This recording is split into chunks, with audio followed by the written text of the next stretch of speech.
So good evening friends, आज हम एक नया लेक्चर स्टार्ट कर रहे हैं लीजेस। सो ये लेक्चर जो स्पेशली वैसे तो यूएससीपीए, यूएससीएमए, डिप्लोमा इन आईएफआरएस सभी जगह लीजेस की अकाउंटिंग को कवर किया गया है। सो बहुत सारे ऐसे स्टूडेंट्स होते हैं जिनको कई बार जब लीज के क्वेश्चंस आते हैं तो मल्टीपल चॉइस क्वेश्चंस में बहुत इशू आते हैं। उसका सबसे बड़ा रीज़न मैं आपको बताऊं कि देखिए लीजेस में वैरायटी ऑफ लीजेस होती हैं, जैसे operating lease, finance lease, sales lease back, और हर प्रकार की लीज में अकाउंटिंग क्या होती है, डिफरेंस होती है। तो आपको आज मैं इस पर्टिकुलर लेक्चर में लीजेस के बारे में पूरा बताऊंगा और लेसी और लेसर की बुक्स में इसकी अकाउंटिंग कैसे होती है। सर सेल्स टाइप लीज में क्या डिफरेंस है, डायरेक्ट फाइनेंस लीज में क्या डिफरेंस है, ऑपरेटिंग लीज, कैपिटल लीज, ये जो डिफरेंट टर्मिनोलॉजीज होती है उसको हम पूरा बिल्कुल लेमन टर्म में क्या करेंगे, समझेंगे। उसके पहले मैं आपको कुछ बेसिक डेफिनेशंस को बहुत अच्छे से समझाने की कोशिश करूंगा, जिससे कि आप कॉन्सेप्ट को क्या करें, बहुत अच्छे से समझ सकें, क्योंकि कॉन्सेप्ट को क्लियर करना हमारी प्राइम रिस्पॉन्सिबिलिटी है। चलिए, तो सबसे पहले हम बात करें तो लीज में दो पार्टीज इन्वॉल्व होती हैं। कौन कौन सी दो पार्टी सर इन्वॉल्व होती हैं, अगर हम समझें। सो एक होता है लेसर और एक होता है आपका लेसी। सर लेसर और लेसी कौन कौन होते हैं, चलिए तो एक बार पेन ले लेते हैं। सो जनरली लेसर का मतलब अगर मैं बिल्कुल लेमन टर्म में समझूं, जो कि अपनी प्रॉपर्टी को क्या करता है, किसी दूसरे पर्सन को रेंट पे देता है, उसको स्पेसिफिक पीरियड ऑफ टाइम में यूज करने के लिए। तो जो एक्चुअल में प्रॉपर्टी का लीगल ऑनर होता है उसको हम यहां पर क्या बोलते हैं, लेसर बोलते हैं। The one who gives his place on rent to lessee is called lessor. तो आपको ये ध्यान रखना होगा कि लेसर और लेसी दो पर्सन इसमें इन्वॉल्व होते हैं। पहला पर्सन हो गया आपका लेसर, जिसको कि अगर हम कोई रियल एस्टेट प्रॉपर्टी को किराए पे दे रहे हैं तो लैंडलॉर्ड कह लीजिए, और लेसी मतलब किराएदार, tenant. A lessee person who take place, जो कि किराए पर क्या करता है, प्लेस को लेता है एक सर्टेन पीरियड ऑफ टाइम के लिए। तो इसमें बेसिकली लेसर और लेसी का कॉन्सेप्ट आता है। तो आपको आने वाले समय में इसकी अगर अकाउंटिंग को बहुत अच्छे से समझना है तो आपको पहले ये बता दूं कि लेसर और लेसी की बुक्स में अकाउंटिंग कंप्लीटली डिफरेंट होती है, क्योंकि एक पर्सन क्या करेगा, रेंट को पे करेगा, और एक पर्सन रेंट को क्या करने वाला है, रिसीव करने वाला है। तो दोनों कॉन्टेक्स्ट में हम समझते हैं। उसके पहले हम सबसे पहले लीजेस के टाइप्स को समझ लें कि सर लीजेस के टाइप्स क्या क्या होते हैं।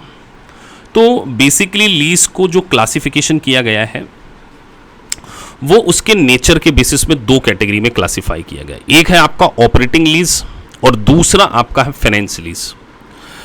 अब आप एक बात बहुत अच्छे से ध्यान से समझिए कि ये जो क्लासिफिकेशन है ना, ये लेसर और लेसी की बुक्स में डिफरेंट होता है। लेसी मतलब टेनेंट, मैं बिल्कुल लेमन टर्म यूज कर रहा हूं, जो किराएदार है, जो टेनेंट है, उसकी बुक्स में दो ही प्रकार के क्लासिफिकेशन होते हैं। सर कौन कौन से दो क्लासिफिकेशन होते हैं, एक होता है ऑपरेटिंग लीज और एक होता है फाइनेंस लीज, बस। इसके अलावा और कोई क्लासिफिकेशन नहीं होगा। लेकिन लेसी की बुक्स में क्या होगा कि जो क्लासिफिकेशन है वो वेरियस क्लासिफिकेशन। सबसे पहले अगर आपने फाइनेंस लीज क्लासिफिकेशन किया तो फाइनेंस लीज में भी फर्दर कैटेगरीज बनती हैं, डायरेक्ट लीज और सेल्स टाइप लीज भी होती है। एक होती है डायरेक्ट फाइनेंस लीज और एक होती है सेल्स टाइप लीज और एक होती है ऑपरेटिंग लीज।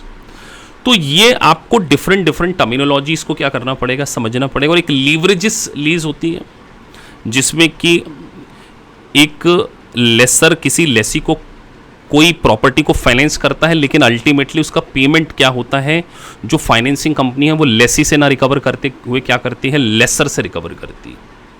तो ये सारे क्लासिफिकेशन को भी हमने समझना, लेकिन आज के लेक्चर में हम लेसी की बुक्स में अकाउंटिंग को सीखने वाले हैं और हम ये सीखने वाले हैं कि सर फाइनेंस लीज और ऑपरेटिंग लीज में किस तरीके से हम लोग डिफरेंशिएट करते हैं। तो मैंने आज का जो लेक्चर है वो क्योंकि ये जो पूरा सेगमेंट है ये काफ़ी बड़ा सेगमेंट है, ऐसा नहीं कि आपको 10 मिनट में बताया और कंप्लीट हो गया, तो आपको स्टेप बाय स्टेप चलना होगा। तो देखिए, सबसे पहली स्टेप तो हम बात कर रहे हैं सर, आज पूरा फोकस हम कर रहे हैं लेसी के ऊपर। लेसी मतलब किराएदार। तो आपको ये ध्यान रखना है कि based on the nature, lessee की बुक्स में 2 ही क्लासिफिकेशन होती है, एक होता है ऑपरेटिंग लीज और एक फाइनेंस लीज। जब मैं आपको सेकेंड लेक्चर में लेसर की बुक्स में बताऊंगा, तो लेसर की बुक्स में मैं आपको बताऊंगा कि वहां ऑपरेटिंग लीज भी होता है और फाइनेंस लीज के अंदर 2 क्लासिफिकेशन, एक होगा आपका डायरेक्ट फाइनेंस लीज और एक होगा सेल्स टाइप लीज। लेकिन अभी आप लेसी के ऊपर फोकस कीजिए कि सर लेसी में 2 ही क्लासिफिकेशन है, फाइनेंस लीज और एक ऑपरेटिंग लीज। और सर इस क्लासिफिकेशन को हम कैसे आइडेंटिफाई करें कि ये वाला जो क्लासिफिकेशन है वो ऑपरेटिंग लीज है या फाइनेंस लीज? हम इस कॉन्सेप्ट को क्या करने वाले, समझने वाले हैं। चलिए आगे बढ़ते हैं।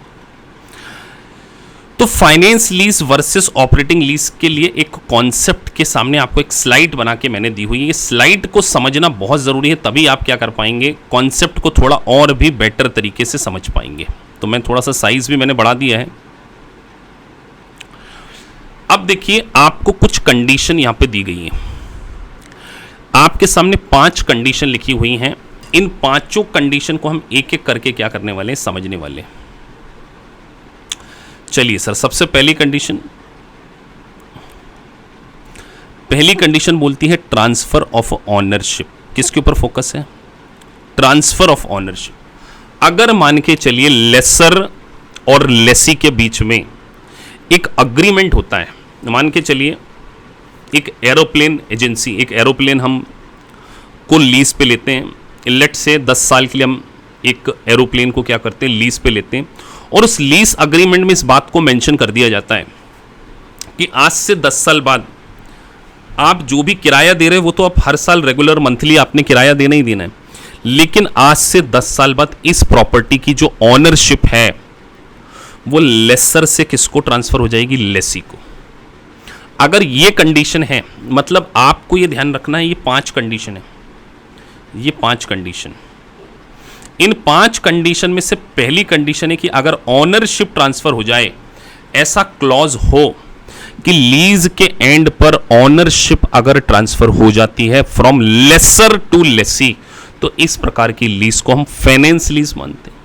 पहली कंडीशन। दूसरी कंडीशन, आपने ऑनरशिप अभी ट्रांसफर करने का क्लॉज नहीं डाला, लेकिन आपने एक अग्रीमेंट बनाते समय उसमें एक पॉइंट डाल दिया, एक परचेस ऑप्शन का पॉइंट डाल दिया है कि लीज के एंड पर लेसी इस प्रॉपर्टी को क्या कर सकता है, परचेस कर सकता है। जरूरी नहीं है, कंपलसरी नहीं है।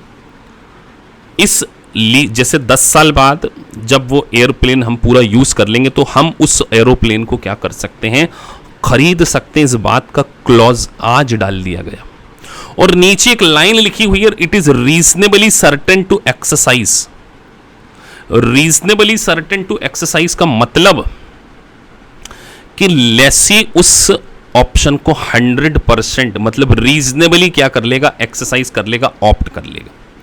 सर प्रैक्टिकल एग्जांपल, बेटा प्रैक्टिकल एग्जांपल इसका ये होगा, आप सोचिए अगर आज से 10 साल बाद उस पर्टिकुलर एयरप्लेन की जो एरोप्लेन हमने लीज पे लिया है, let's say fair market value 20 lakh rupees आती है और आपको परचेस ऑप्शन दिया है कि आप उस प्रॉपर्टी को 15 लाख में खरीद सकते हैं। तो जिस प्रॉपर्टी की फेयर मार्केट वैल्यू आज से 10 साल बाद 20 लाख होने वाली है, आज आपने इसको कैलकुलेट कर लिया और आपको अगर 15 लाख में ऑप्शन है कि आप इस प्रॉपर्टी को 15 लाख में खरीद सकते हैं, तो आप मुझे बताइए एज ए कॉमन सेंस कि इट इज रीजनेबली सर्टेन जो चीज 20 लाख की है वो आपको 15 लाख में मिलने वाली, इसका आज ही अग्रीमेंट हो रहा है। तो इट इज रीजनेबली सर्टेन कि आप इस ऑप्शन को क्या कर लेंगे, ऑप्ट कर लेंगे। तो अगर लीज में इस प्रकार का भी क्लॉज होता है तो हम इसको क्या मानते हैं, फाइनेंस लीज। दूसरी कंडीशन। तीसरी कंडीशन है lease term is equal to major part of economic life. मतलब वो आपसे ये कहना चाहते हैं कि अगर जो लीज का पीरियड है, लीज का पीरियड हमारे एग्जांपल में एरोप्लेन में कितना है, 10 साल है। अगर लीज का जो पीरियड है उस पर्टिकुलर एसेट्स की इकोनॉमिक लाइफ का मेजर पोर्शन कवर करता और मेजर पोर्शन को यहां पर 75%, कितना बताया गया है, 75% लाइफ, कितना, 75%। मतलब ये कहना चाहते हैं कि सर अगर कोई प्रॉपर्टी है उसकी लाइफ जैसे 10 साल है, 10 ईयर उसकी लाइफ है, और मान के चलिए उसका 75% कितना होता है, 7.5 ईयर। अगर 7.5 साल से ज़्यादा, 7.5 साल या 7.5 साल से ज़्यादा, 7.5 से ज़्यादा ईयर के लिए उस प्रॉपर्टी को लीज पे दे दिया जाता है, मैंने क्या बोला, उस प्रॉपर्टी की इकोनॉमिक लाइफ, उस प्रॉपर्टी की जो भी लाइफ है उसका 75% पोर्शन अगर लेसी के द्वारा यूज किया जाए, मतलब सोचिए वो हवाई जहाज अगर 12 साल चलता जो मैंने किराए पे दिया, और हमने लेसी को कितने साल का ऑप्शन दे दिया, 10 साल के लिए, तो 10 डिवाइडेड बाई 12 इंटू 100 कीजिए, कितना आता है, 83, मतलब 75% से ज़्यादा है। उसकी जो इकोनॉमिक लाइफ है उसका मेजर पार्ट किसके द्वारा यूज़ किया जा रहा है, लेसी के द्वारा यूज़ किया जा रहा है। तो इस प्रकार के क्लासिफिकेशन में अगर इस प्रकार की कंडीशन पूरी हो जाती है तो इन तीनों, अभी हमने 3 कंडीशन मिली, अब 5 में से कोई एक बोला है, 5 कंडीशन नहीं, इन 5 कंडीशन में से अगर एक भी कंडीशन फुलफिल हो जाती है तो इस प्रकार के क्लासिफिकेशन को हम किस में कंसीडर करेंगे, फाइनेंस लीज में कंसीडर करेंगे। चौथी कंडीशन से पहले 5वीं आसान वाली कंडीशन में आपको बता रहा हूं, स्पेशलाइज्ड एसेट, मतलब लेसर के द्वारा जो लेसी को एसेट दी गई है वो इस स्पेशल कैटेगरी की, स्पेशल नेचर की है कि उसका ऑल्टरनेटिव यूज लेसर के लिए और कोई नहीं है। मान के चलिए एग्जांपल के तौर पर आप फॉरेन कंट्री से कोई स्पेसिफिक मशीन लेकर आते हैं जो कि आपने स्पेसिफिक लेसी की डिमांड के ऊपर वो फॉरेन से एक मशीन को इंपोर्ट किया है और उसको क्या कर दिया है, यूज करने के लिए अलाउ कर दिया। तो आप मुझे बताइए, जब हमने एक स्पेशल नेचर की एसेट्स किसके लिए खरीदी, लेसी के लिए खरीदी, उसको किराए पे दे दी, तो अगर वो एसेट इस स्पेसिफिक नेचर की है जिसका कोई ऑल्टरनेटिव यूज लेसर के लिए नहीं है, तब भी इस प्रकार की लीज को हम क्या मानेंगे, फाइनेंस लीज।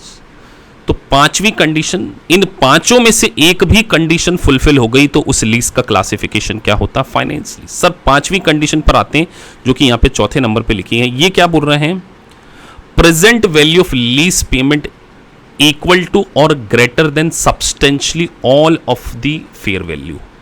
इसके लिए एक्सेल पे आते हैं, समझते हैं कि एग्जैक्टली वो क्या कहना चाह रहे हैं। वो आपसे ये कहना चाह रहे हैं, टेक अ एग्जाम्पल, देखो एग्जाम्पल देके समझाने में जो मजा है ना, समझने वाले को भी और समझाने वाले को भी। वो कहना चाह रहे हैं कि जो लीज पेमेंट है वो इक्वल टू और ग्रेटर देन, मतलब उसके साथ में उन्होंने एक वर्ड यूज किया है, प्रेजेंट वैल्यू। प्रेजेंट वैल्यू, मैं यहां प्रेजेंट वैल्यू लिख रहा हूं, present value of lease payment is equal to और greater than fair market value of the property. और उसके साथ में एक वर्ड यूज किया है, सब्सटेंशियली। देखिए अगर आप पूरा पढ़ें तो present value of lease is equal to और greater than substantially all the fair market. तो सब्सटेंशियल का मतलब कि हम क्या करेंगे, उस पर्टिकुलर प्रॉपर्टी की जिसको किराए पे दिया जा रहा है, सबसे पहले उसकी फेयर मार्केट वैल्यू निकालेंगे और उसका 90% निकालेंगे। जैसे मान के चलिए वो एयरप्लेन, वो आपकी जो एसेट्स थी उसकी फेयर मार्केट वैल्यू लेट से 10 करोड़ थी, या उसको हम 100 करोड़ ले लेते, चार्टर्ड प्लेन था वो, ठीक है। अब इसको जो किराए पे लिया गया है ना, इसके लिए हम क्या करेंगे, लीज पेमेंट करेंगे। और इस लीज पेमेंट, तो लीज पेमेंट आज तो नहीं होगा, ओवर द पीरियड 10 ईयर होगा, 10 सालों तक होगा सर, 1 साल 2 साल 3 साल, तो 4 to 10। तो हम क्या करेंगे, जो हमने लीज पेमेंट किया है उसकी क्या निकालेंगे बेटा, प्रेजेंट वैल्यू निकालेंगे। क्या करेंगे, प्रेजेंट वैल्यू निकालेंगे। और ये प्रेजेंट वैल्यू अगर इस फेयर मार्केट वैल्यू के 90% या उससे ज्यादा होती है, मान के चलिए ये लीज पेमेंट का जो present value I, let's say वो 92 करोड़ आई, तो आपको क्वेश्चन में लीज रेंट के पेमेंट्स गिवन होंगे, आपको उस लीज रेंट के पेमेंट्स की क्या निकालनी होगी, प्रेजेंट वैल्यू। अब कई बच्चों को अगर प्रेजेंट वैल्यू निकालते आता होगा तो ये चीज़ समझ में आ जाएगी। मतलब देखिए, प्रेजेंट वैल्यू आपका आप निकालते हैं जब कैश फ्लो आपको फ्यूचर के गिवन हो, तो फ्यूचर के कैश फ्लो को आज की वैल्यू पर आपको लेकर आना होता। मेरा टाइम वैल्यू ऑफ मनी के ऊपर एक स्पेसिफिक लेक्चर डला हुआ है, कुछ बच्चे उसको देख सकते हैं। तो मैंने क्या कहा, वो जो एसेट्स आप किराए पे दे रहे हैं उसकी फेयर मार्केट वैल्यू का 90% निकालिए, और अगर मान के चलिए आपका लीज पेमेंट उस 90% के इक्वल हो या उससे ज़्यादा हो, तो इस प्रकार की लीज को भी हम क्या करेंगे, फाइनेंस लीज। तो वहां पर क्या बोला है, तो इस सब्सटेंशियली का मतलब है 90% of the fair market value. देखो, छोटी छोटी टर्म समझनी पड़ेगी तभी आपको लीज समझ में आएगा। तो सर फिर से एक बार रिपीट कर दीजिए कि जो प्रॉपर्टी हमने किराए पर ली है उसकी फेयर मार्केट वैल्यू हम निकालेंगे, और अगर हमारे लीज पेमेंट की प्रेजेंट वैल्यू उस फेयर मार्केट वैल्यू से के सब्सटेंशियली इक्वल हो जाती है या उससे ग्रेटर हो जाती है, और सब्सटेंशियल का मतलब होता है 90%। मतलब आपको उस एसेट्स की फेयर मार्केट वैल्यू का 90% निकालना है, जो मेरे केस में कितना है, 90 है। और अगर ये लीज पेमेंट इस 90 के इक्वल या उससे ज्यादा जाता है तो इस प्रकार की लीज को हम फाइनेंस लीज क्लासिफाई करते हैं। प्रैक्टिकल क्वेश्चन कराऊंगा तब, और भी इसका एक पूरा प्रैक्टिकल एग्जांपल देके मैं आपको समझाऊंगा। अगर सर ये पांचों कंडीशन में से एक भी कंडीशन फुलफिल नहीं होती है तो इस प्रकार की लीज को हम ऑपरेटिंग लीज मानेंगे। हमने क्या बोला सर, अगर इन 5 कंडीशन में से एक भी फुलफिल नहीं होती है तो वो ऑपरेटिंग लीज कहलाएगी, और अगर इन 5 में से एक भी कंडीशन फुलफिल हो जाती है तो वो फाइनेंस लीज कहलाएगी in the books of lessee. अभी लेसर के लिए अलग कॉन्सेप्ट, लेकिन अगर इन 5 में से एक भी कंडीशन फुलफिल हो जाती है तो उसको finance lease in the books of lessee बोलते हैं, और sales type lease in the books of lessor बोलते हैं। फिर से सुनिए, इन 5 कंडीशन में से एक भी फुलफिल हो गई तो लेसी की बुक्स में सर फाइनेंस लीज, 5 में से एक भी कंडीशन फुलफिल नहीं सर लेसी की बुक्स में ऑपरेटिंग लीज, सर 5 में से एक भी कंडीशन फुलफिल हो गई तो इसी प्रकार की लीज को लेसर की बुक्स में सेल्स टाइप लीज बोला जाता है। अब एक कॉन्सेप्ट है, लेसर की बुक्स में डायरेक्ट फाइनेंस लीज और ऑपरेटिंग लीज किसको बोलते हैं, वो एक अलग सेगमेंट में कवर करूंगा, क्योंकि बेटा कंफ्यूजन आपको ना हो जाए, इसीलिए लेसी की बुक्स में ही करा रहा हूं। पहला पार्ट लेसी के लिए।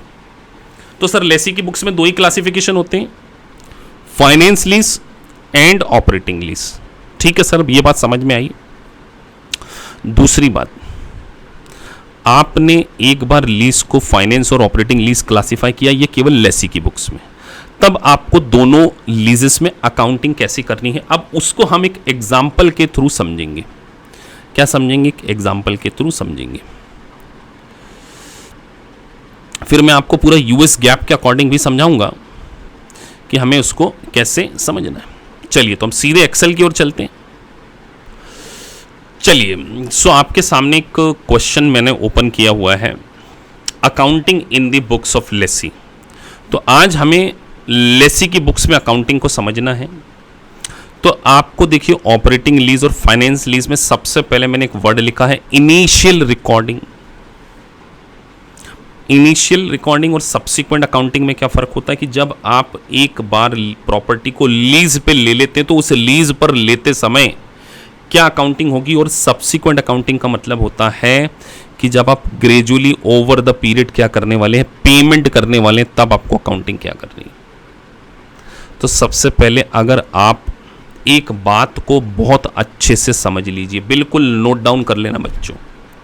Sir in the books of Lesi, चाहे ऑपरेटिंग लीज हो चाहे फाइनेंस लीज हो, इनिशियल रिकॉर्डिंग जो होती है वो दोनों केसेस में एक जैसी होती है। दोनों केसेस में क्या होती है, सेम होती है। इन दी बुक्स ऑफ लेसी, चाहे वो फाइनेंस लीज हो चाहे वो ऑपरेटिंग लीज हो, at the time of Inception of the lease, जब आप लीज कॉन्ट्रैक्ट को इंसेप्शन करते हैं, अग्रीमेंट करते समय दोनों की बुक्स, दोनों मेथड में एक ही जैसे की अकाउंटिंग होती है। फिर हम समझेंगे सर सब्सिक्वेंट अकाउंटिंग। तो पहले इनिशियल अकाउंटिंग के लिए हम इस प्रोविजन को पढ़ते हैं। On January 1 year 1 Cottle incorporation enter into a 3-year lease of a machinery. तो देखिए यहां पे स्पेसिफिकली लिखा है 3 साल के लिए मशीन को किराए पे लिया है। From Crimson LLC Cottle must pay Crimson 3 annual payment of $100,000 starting on 31 December year 1। तो जो लीज का पेमेंट है, वो जो लीज का टोटल आपने पेमेंट किया है वो $100,000 अगले 3 साल तक आपको क्या करना है, $1,00,000 का अगले 3 साल तक का रेंट पे करना है उस मशीन को यूज करने के लिए। The machine useful life from the lease commitment date is 5 year। तो सर प्रॉपर्टी 5 साल के लिए थी, किराए पे कितने के लिए दिया? तो क्या इकोनॉमिक लाइफ वाला फंडा सेट होता है 75% का? तो 3 डिवाइडेड बाई 5 इंटू 100। नहीं सर, तो फाइनेंस लीज तो नहीं लग रही। तो जो 5 कंडीशन उसमें से एक कंडीशन फुलफिल नहीं हुई। दूसरी, उसको मैंने ग्रीन हाईलाइट कर दिया ताकि आप सीधे पहचान सकें। The lease allow Cottle to option the purchase. और सर जब ऑप्शन टू परचेस आ गया तो सीधे आपको 5 में से कंडीशन मिल गई। मतलब ये लीज कौन सी है? Finance lease.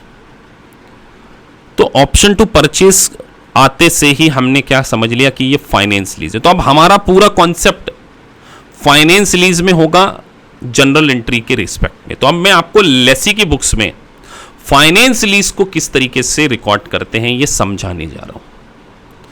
आपने उस पॉइंट को पढ़ा, lease allow Cottle the option to purchase the machinery. तो जब एक ऑप्शन टू परचेस आ जाता है तो इस प्रकार के अग्रीमेंट में क्या बोला जाता है कि ये जो अग्रीमेंट है वो फाइनेंस लीज। और आपको प्राइस दे दी है कि आप क्या कर सकते हैं उसको at the end of the term $15,000। तो आपको अगर जब कभी भी रिकॉर्डिंग करनी होती है तो एक बात ध्यान रखिए, जितने भी लीज पेमेंट होते हैं ना, lease payment is equal to जो एनुअल रेंट होगा प्लस यहां पर गारंटीड, क्या लिख रहा हूं मैं, guaranteed residual value. By the lessee. देखिए लीज चैप्टर ही सबसे तगड़ा है, चाहे सीपीए हो सीएमए हो, तो इसको बड़े अच्छे से मैंने lease payment is equal to annual rent plus guaranteed residual value given by the lessee. तो यहां पर एक परचेस ऑप्शन हमने लिया, हमने गारंटीड दिया कि हम इसको 15,000 में क्या करने वाले, खरीदने वाले। तो इसकी हम क्या निकालेंगे, प्रेजेंट वैल्यू। तो देखिए प्रेजेंट वैल्यू के लिए आपको ये 2 चीजें दी होंगी, एक एनुअल कैश फ्लो के लिए प्रेजेंट वैल्यू फैक्टर गिवन होगा और एक सिंगल कैश फ्लो के लिए केवल प्रेजेंट वैल्यू गिवन होगा। तो आपको सबसे पहले इसकी क्या निकालना है, प्रेजेंट वैल्यू। तो एनुअल के लिए तो सीधे मल्टीप्लाई कर देंगे, 1 लाख मल्टीप्लाई 1 लाख मल्टीप्लाई कितना कर दें, 3 साल का 10% का प्रेजेंट वैल्यू फैक्टर से मल्टीप्लाई कीजिए 2.48685 प्लस 15,000 ऑप्शन था इंटू 0.7513। तो ये जो आया है 259954, 2,59,954, इसको हम इनिशियली एक जनरल एंट्री पास करेंगे, चाहे फिर वो फाइनेंस लीज होती चाहे वो ऑपरेटिंग लीज होती, रिकॉर्डिंग एक ही होगी। यहां पर हम एक रिकॉर्ड करेंगे ROU अकाउंट डेबिट टू, यहां पर हमारी बुक्स में एक लायबिलिटी हमें क्रिएट करनी पड़ेगी, लीज लायबिलिटी। तो इनिशियल रिकॉर्डिंग चाहे ऑपरेटिंग लीज हो चाहे फाइनेंस लीज हो, सेम होगी बच्चों, 259954। तो हमने यहां पे क्या किया, ROU अकाउंट डेबिट 259954 एसेट को रिकॉर्ड कर लिया, राइट ऑफ यूज, और एक लीज लायबिलिटी को हमने क्या कर लिया है, क्योंकि आपको एसेट को यूज करने का क्या मिला है, राइट ऑफ मिला है। तो इसको हम क्या रिकॉर्ड करते हैं, ROU account debit to lease liability, चाहे फाइनेंस लीज हो चाहे ऑपरेटिंग लीज हो, इनिशियल रिकॉर्डिंग तो यही होती है। अब आप हर साल क्या करने वाले हैं, एक पेमेंट करने वाले, किसका पेमेंट करने वाले, $100,000। तो ध्यान रखिए, लेसी जो 100,000 का पेमेंट कर रहा है उसमें दो एलिमेंट होंगे। ये मैं आपको लीज की अकाउंटिंग सिखा रहा हूं, सब्सिक्वेंट फाइनेंस लीज। एक आपका एलिमेंट होगा रेंट का एलिमेंट होगा, मतलब एक प्रिंसिपल का, एक लायबिलिटी है ना, एक प्रिंसिपल एलिमेंट होगा, और एक आपका जो होगा उसमें एक सबसे इंपॉर्टेंट पोर्शन होगा इंटरेस्ट का भी। हम अब इस कॉन्सेप्ट को समझने वाले हैं कि सर इस लीज के पेमेंट में प्रिंसिपल पेमेंट और इंटरेस्ट पेमेंट क्या है। इसके लिए हम एक अमोर्टाइजेशन, देखिए कॉम्प्लिकेटेड लेक्चर है, स्केड्यूल बनाना पड़ेगा। तो लोन अमोर्टाइजेशन शेड्यूल हम कैसे बनाएंगे इसको हम समझते हैं। तो सबसे पहले आपको क्या करना है, यहां पर ईयर लिखना है।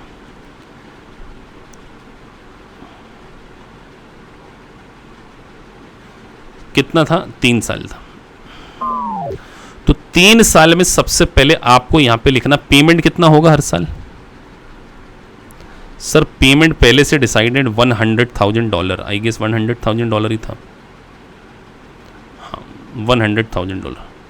तो इसको हम थोड़ा सा छोटा कर लेते हैं।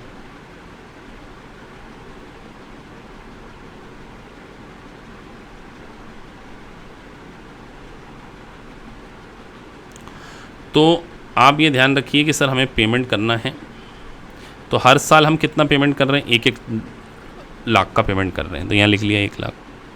अब इसमें 2 पोर्शन शामिल है, एक है इंटरेस्ट पोर्शन शामिल है। तो इंटरेस्ट हमेशा लायबिलिटी के ऊपर निकाला जाएगा, 259954। तो आप क्या करेंगे यहाँ पर सीधे 259954 का 10%, ये 10%। फिर बाकी बचा हुआ पोर्शन, इस पेमेंट में इंटरेस्ट है तो बाकी बचा हुआ पोर्शन क्या हो जाएगा, प्रिंसिपल। तो देखिए आपने क्या किया, 1 लाख माइनस 25,995, इसमें से आपने प्रिंसिपल पोर्शन बच गया। तो लायबिलिटी फर्स्ट ईयर के एंड में कितनी बचेगी,